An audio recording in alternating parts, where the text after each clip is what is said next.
Saat ini, marak ditemui adanya pengumpulan bantuan pada sudut-sudut jalan atau ruang publik. Biasanya, pengumpulan bantuan dilakukan dari lembaga masyarakat bahkan perseorangan.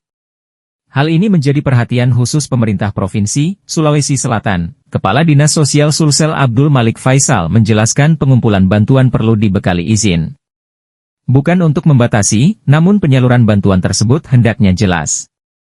Maka dari itu, dibutuhkan perizinan pada Dinas Penanaman Moda dan Pelayanan Terpadu Satu Pintu, DPMPTSP, Sulsel. Jadi harus ada izin. Jadi kalau ada permintaan bantuan tanpa izin itu ilegal. Jadi izinnya itu langsung di PTSP provinsi, bukan kabupaten kota. Jadi semua, jadi kalau umpamanya ada yang mau minta bantuan di jalanan atau di mana, harus memohon ke PTSP provinsi. Ada 2 izin dan 1 rekomendasi diperkukan sebelum mengumpulkan bantuan. Izin dan rekomendasi ini dikeluarkan Dinsos Sulsel maupun DPMPTSP. Termasuk lembaga kesejahteraan masyarakat juga harus memiliki izin. Nanti PTSP provinsi mengeluarkan izin.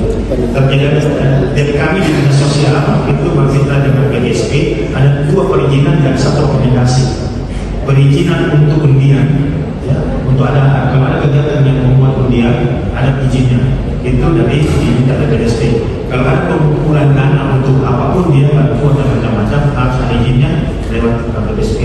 Kemudian lembaga kesejahteraan masyarakat itu rekomendasi. Jadi rekomendasi dari PTSP. Tapi ini staf kami di Dinas Sosial, staf Dinas Sosial provinsi yang ditugaskan menangani itu di PTSP di Satu Pintu. Jadi seperti perpanjangan itu artinya sejak 2 tahun perpanjangan izinnya dan rekomendasinya itu dikeluarkan oleh PTSP provinsi. Seperti itu contohnya. Ya. Masyarakat pun berhak bertanya terkait izin pengumpulan bantuan pada ruang publik.